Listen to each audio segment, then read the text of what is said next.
jaalatan tokko tokko faallaa nu banneefi ani furoo harkuma kiyyaan akka isaan deeman godhe harkuma kiyyaan wantoota adda addaa wantoota isaan barbaachisu guutee fi namni na gargaare hin jiru, namni birrii tokko na erge hin jiru, namni argitee ijoollee kana akkas godhe jedhee isiidhaafis birrii tokko erge hin jiru. Kijiba jechuudha wanti miidiyaa kana irra deemu isinis jirti lubbuudhaan amma alhamdulillah wannoo geettee jirti Torontoo geettee jirti kuloo naaf bilbilaa turte amma maalaa laayila garaagarummaa jiru kan quba hooqaa bunuyi kan haasawaa biraati bakka isiin jirtu qaawwaa jedhama biyya kanatti kaaffen awannoo walari'a sikiina walari'aa walamman warri wajji walii gadhiise warri hojii jiru hin jiru kun hundu biyyattiin immoo biyyatti wal doorsisanii miti. Ila Afrikaa taate biyyatti wal doorsisanii miti. Biyya waan feete fedhii keetiin gootu. Fakkeenyaaf har'aasuma ka'ee dhaqee mana wayii sitti cabsee sitti seena osoo jedhe hin danda'amu. Dubaay seerri jira, Ameerikaa seerri jira jedhanii seerri biyya kana jira. Hin jiru nama doorsisuun hin danda'amu. Namni baay'een maaliif akkasitti hin jedhe doorsisama turte maaliif hin jiru waan akkasii biyya kana. Doorsifni aga birrii cabaa tokko hin hojjetu biyyatti wal doorsisanii miti. Ragaa takkatti hin qaaqootee wal fannista mana hidhaatti wal doorsisuun hin danda'amu. Osoma akkasiin jedhatanuu ta'e jecha maam jedhe. Siigalee kana amma walumaa galatti ajaa kenna geeffannee galatooma ulfaadhaa. Wallaahi summa billaa hedduu takka hin gammade. Siigalee ani isinitti hime duraayyuu waa lama gammachuus qaba. Akka nattis dhagaamee jira waan ilmoo kiyyaatiif guyyaatti akka mucaa kiyyarraa guyyaa lama bulee hin beeku guyyaa sadii yoo xiqqaate guyyaa lama sadii sanuu ila iskuula fi minaamina irraa akka inni mashguula hin taaneef jedheefa jalaa yoo miliqe malee hin dhufa mucaan guyyaa takkaa guyyaa lamaa waan jalaa miliqe akka inni seeraan baratuuf dhufee olaatuun hin beeka waan ta'eef manni waluun bira manni kennu eegale soo kanaaf natti dhagaama malee waan biraa alhamdulillah hedduu gammadee taa'anii walitti dachaana. Sadduu namni dhiiraa ilmoo jaalatuu qaba. Ilmoo jaartii irratti faagatee nama meeqa beeyna boo nama ilmoo 5 ilmoo 3 ilmoo 2 ilmoo 4 ilmoo 1 gatee waan isiin nyaachiftu kan hin qabne qabaaftu hin qabne jireenya mataa ofii ooffatan akkasii miti. Jireenya miliyoona takka keessa osoo seene amma fakkeenyaaf ilmoo kiyya Kanaadaa jiraami. As taa'ee ilmoo kiyya dirqama hordofatuun hojii kiyya. In hordofadha maaliif jira barataa jira nyaataa jira dhugaa jira maaltu isa barbaachisaa hojjettee nyaachisuu dandeetti hin dandeettu in hordofa kuni dirqama kiyya ilmoo kiyya waan ta'eef kanarratti hin gowwoomina ilmoon teessan borisiin cubbiftii guddattee borbakka wayii geetti akka muuxannoo ofii qaburraa isinitti himuufi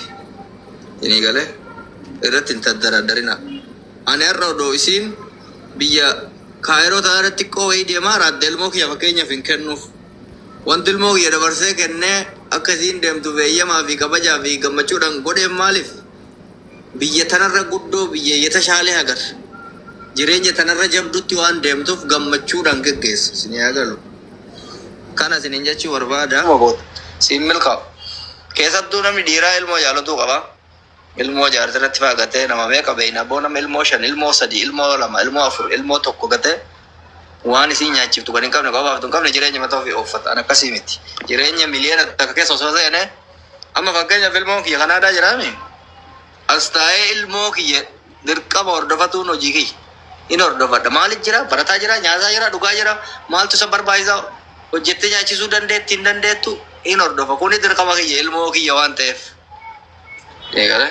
Kanarratti hin gowwoomina.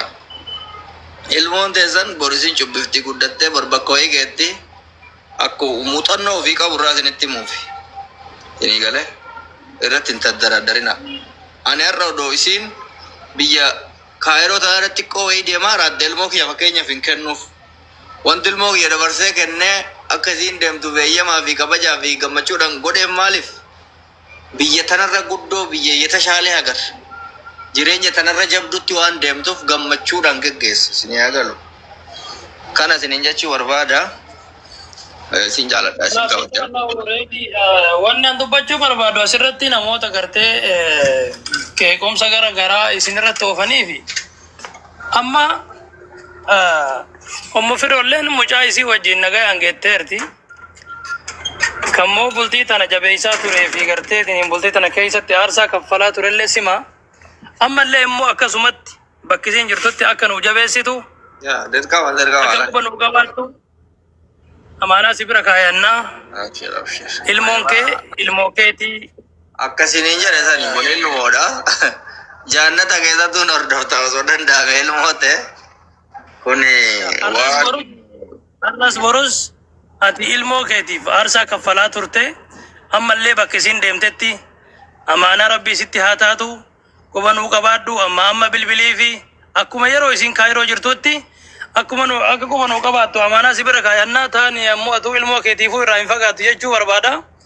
Jabaadhu dhugaa dubbachuudhaaf namni si jibbu hin jiru. Namni si jibbu hin jiru. Namni ka si jaalatu baay'ata malee namni si jibbu nama tokko lama yoo ta'u nama keessaa nama jibbu hin dhabanii. Ati immoo inni guddaan jechoota namaa osoo hin laalin yeroo hagana ga'u kana jara kana gartee masruuftee mana kiraa irraa kafaltee even waan baay'eedha kaawwanni jiru si galee kanaafi ati dhugaa jabaadha.